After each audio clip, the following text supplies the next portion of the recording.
Olá, meu nome é Eduardo Starosta e esse é o canal Fora de Curva. Bom pessoal, nos últimos meses o que tem mais bombado em termos de notícias de alcance ou de importância econômica realmente é a questão energética. A questão energética não só em função da alta recente dos preços do petróleo, que nós tratamos sobre isso nesse canal, mas também no que se refere às consequências dos eventuais tratados que forem consolidados no âmbito da Conferência Ambiental lá em Glasgow, na Inglaterra, a COP26. Mas tem alguns aspectos que podem dar uma esperança ou aliviar as expectativas mais pessimistas no que se diz respeito ao futuro da geração energética do mundo. Tem uma pesquisa muito interessante veiculada na última revista Nature que coloca que até 2036, ou seja, daqui a 15 anos, nós teremos 50% de redução do uso de combustíveis fósseis no planeta. Isso significa o quê? Queda da demanda por petróleo. Pode ser, sabe, fazer previsão é uma coisa que qualquer um faz. Mas parece que a pesquisa na qual eles se basearam para fazer esse prognóstico tem algum grau de seriedade. Estudaram os 70 principais ramos econômicos consumidores de petróleo e observaram que, nesse período de 15 anos, uma queda bastante pronunciada do consumo de combustíveis fósseis, petróleo, vamos falar mais claro.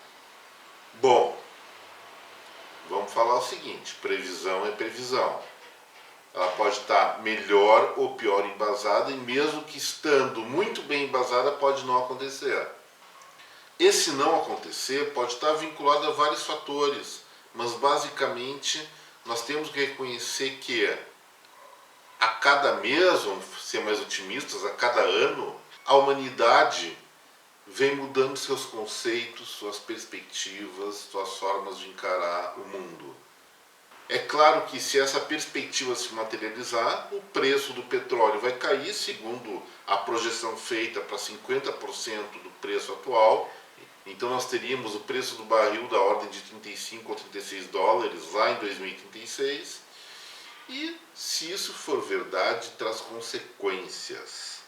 E quais consequências aqui para o Brasil, que é o que nos interessa mais diretamente? Em primeiro lugar, com uma queda tão radical assim no preço do petróleo, evidentemente as operações mais caras de extração, elas ficam comprometidas. E vamos lembrar que o pré-sal, ou seja, poços de petróleo lá dentro do mar, são operações caríssimas. Provavelmente, essa iniciativa louvável da Petrobras, ela vai perder a viabilidade se a perspectiva de queda dos combustíveis fósseis realmente acontecer.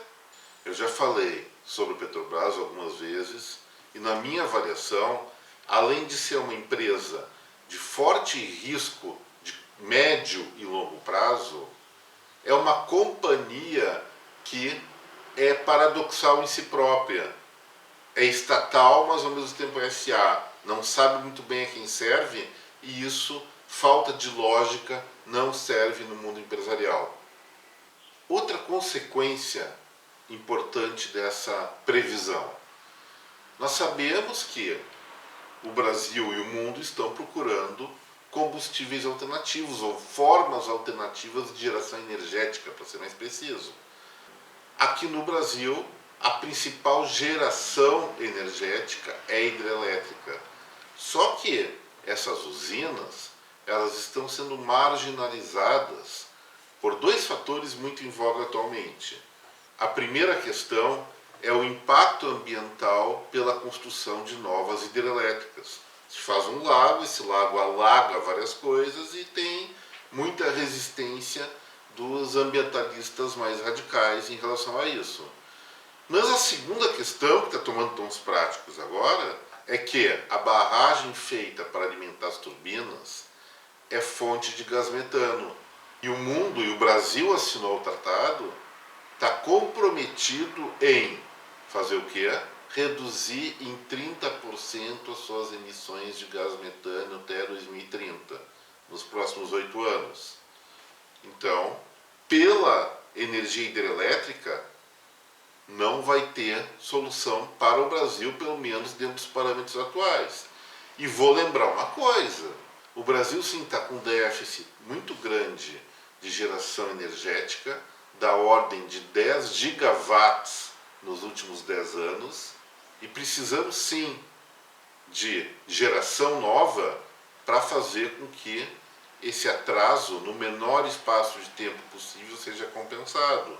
Podemos pensar, claro, em energias limpas como a eólica e como a solar, mas vamos reconhecer uma coisa, pessoal. Essas formas de energia são eficazes sim, mas normalmente quando aplicadas em pequena escala de produção. E o que falta para o Brasil é compensar esse prejuízo de geração elétrica no menor espaço de tempo possível para que o país possa voltar a crescer sem bater no velho limite de falta de disponibilidade energética. Então, como nós falamos, fontes eólicas e fontes solares resolvem uma parte do problema, mas a grande parte tem que ser por grandes geradoras. A gente não vai poder escapar, pelo menos de acordo com a tecnologia que se conhece hoje, de uma forte revisão da matriz energética do nosso país sem pensar em novas unidades de produção nuclear. Inclusive, o país vem aumentando a extração de urânio e parece que o Ministério de Minas e Energia está começando a estudar projetos nesse sentido, o que seria excelente. Lógico que nós temos o trauma de Chernobyl e aquilo que aconteceu na usina do Japão por causa do terremoto. Talvez existam riscos, até pode ser, mas eu já vou dizer de cara, se nós pensarmos em não usar mais petróleo ou usar cada vez menos petróleo, não criar novas hidrelétricas, a saída viável vai ter que ser pela energia nuclear. Aparentemente não tem outro jeito, gostaria muito que tivesse. Fica aqui no Fora de Curva a abertura desse debate. Será que existem alternativas energéticas à hidroeletricidade, ao petróleo, viáveis realmente para o Brasil? Vamos começar a discutir isso, que pode gerar bons resultados. Mas antes de encerrar, eu queria comentar mais um pequeno assunto que aconteceu no decorrer lá da Conferência Ambiental em Glasgow, na Inglaterra, entre o presidente dos Estados Unidos, o Joe Biden, e a esposa do futuro rei da Inglaterra, se a mãe dele deixar.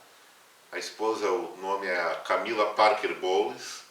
Os dois estavam conversando sobre as questões mais relevantes do meio ambiente no mundo atual, inclusive centrados na questão fundamental da emissão de metano, quando o presidente norte-americano soltou um flato, um pum daqueles longos e altos, que talvez ele não tenha percebido, mas a futura princesa consorte do Reino Unido, provavelmente futura princesa consorte, percebeu e espalhou para o mundo inteiro. Será que isso aí vai dar algum problema diplomático entre os tradicionais aliados, Estados Unidos e Reino Unido? Bom, é uma denúncia grave. O próprio líder de uma nação deve ter exagerado no jantar ou no almoço, no prato de batata doce com repolho, e estava emitindo o gás mais demonizado da COP26, que é o metano. Isso aí deve dar alguma confusão, pelo menos diplomática. Vamos aguardar. Enquanto nós aguardamos essa questão, se você gostou do conteúdo, por favor, clique no like, se inscreva no canal e compartilhe esse vídeo com a sua rede de contatos. Por hoje era isso, gente. Mais uma vez, muito obrigado pela atenção e até mais. Tchau.